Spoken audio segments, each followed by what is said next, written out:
Well, moving on now, and 3 Ukraine-based Russian paramilitary groups say they have crossed into Russia and are now fighting government troops there, posting videos in the Belgorod and Kursk regions. Ukraine's military denied any involvement in Tuesday's cross-border raid, saying the paramilitary groups were independent organisations of Russian nationals and therefore were operating at home. We are joined now by Ukrainian MP Kira Rudik. Kira, good morning. What's the reaction from the Ukrainian people when they see Russians fighting for them? Hello, good morning. Thank you so much for having me. Well, the reaction is the only one. Well, finally. Because you remember how since the beginning of the full-scale invasion 2 years ago, we were questioning ourselves, are they all Russians in agreement with what Putin and his allies are committing? And we have not seen any major protests. We have not seen them actually fighting if they are not supporting the war. And what we see right now, that there are some organizations who are actually willing to fight Putin on that and to make sure that the war is stopped the only way that Putin understands, the language of force, the language of power. We have seen that there was a rebel of Mr. Prigozhin last year. It did not end up well, but it showed that Russian system has the weaknesses and they are not invincible and they can be targeted. So right now, it seems like another attempt of some Russian people who do not agree with what Putin is doing at overthrowing him and actually bringing in peace. Kira, good morning. So good to have you on. Always good to speak to you. I feel like I'm going to combust by 6:30 this morning. I apologise to Nicola and you. I'm going to find myself at loggerheads now with the Pope, who's become the latest world leader to call for an end to the fighting and a negotiated settlement. The Pope is advocating that we negotiate with Putin. And for all the people, and I know you know this, you think this, I've said this for a long time. We talk about excursions into Russia. We talk about how, the Russian people need to rise up and get rid of this guy. That's never going to happen. The only way that Vladimir Putin will be defeated is if Ukraine is supported by Europe and defeats Russia in this war. That is the only way, and that is why Europe has to understand it's its war. What do you make of the Pope saying you should negotiate a settlement with Vladimir Putin, who's wreaked just the most horrendous carnage in your country for 2 years? For me as a Christian, it is very clear that we should be fighting evil and that the good should prevail. So if I could ask the Pope the question of how is it possible to raise the white flag to the evil instead of fighting it, and what is the main reason to do that? And the main question is of who or what can make sure that Russia will keep their part of the deal if there would be any negotiation.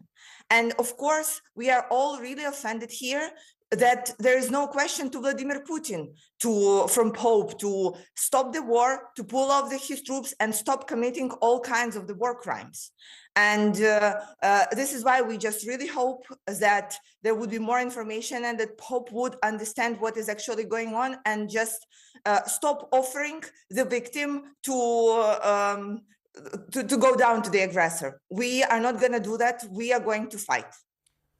There's a sort of unsubstantiated report that I've just been given, and if it's wrong, Kira, you're good enough to tell me if I'm wrong.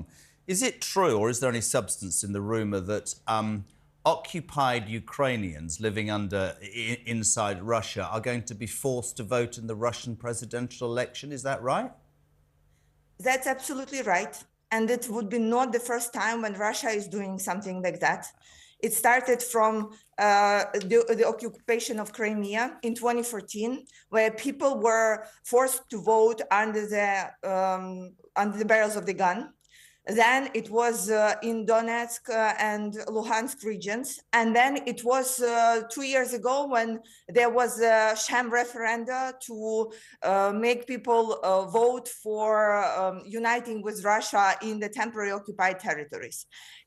Again, this is not something new that Russia is committing, is yet again one of the ways that they are trying to legitimize, first of all, the elections that are being conducted, and second, Putin as their legitimate leader. This is why we are calling for all the European countries and actually all democracies of the world not to accept the elections that are going to happen, to deny them, and to take Putin same way as we're taking Lukashenko as so-called elected president.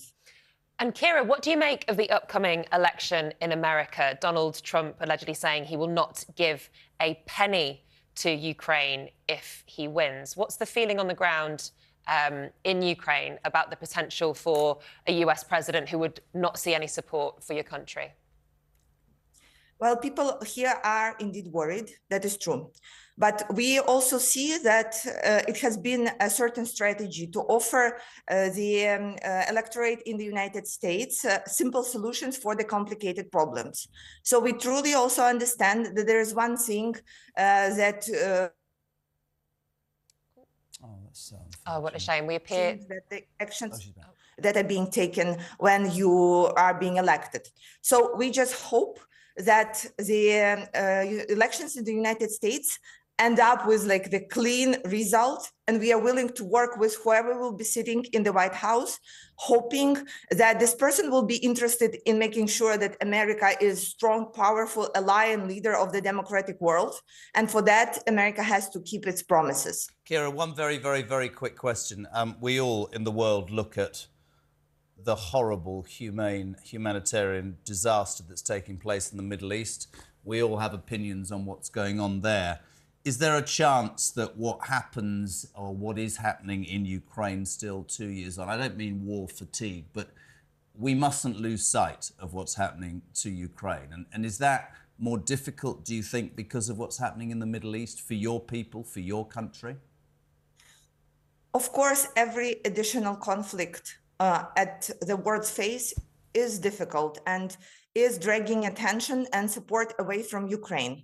However, we take it as our goal and our mission as politicians and people who are able to work on the international arena to still bring people's attention to what is happening in Ukraine, because again, the future of the democratic world depends on how the war would end. And we are sure that we will win the war. But I think we are not talking enough about what would happen if we lose, and what the future of Europe would look like in that matter. What will happen if you lose? Vladimir Putin ain't going to stop at the border of Ukraine. And if he puts 1 foot outside your country, Sweden now in NATO, the article, whatever it is, of the NATO says that means Europe's at war. Listen, always a pleasure to have you on, Kira. Thank you so much indeed. Really appreciate it. That's Kira Rudik there, Ukrainian MP.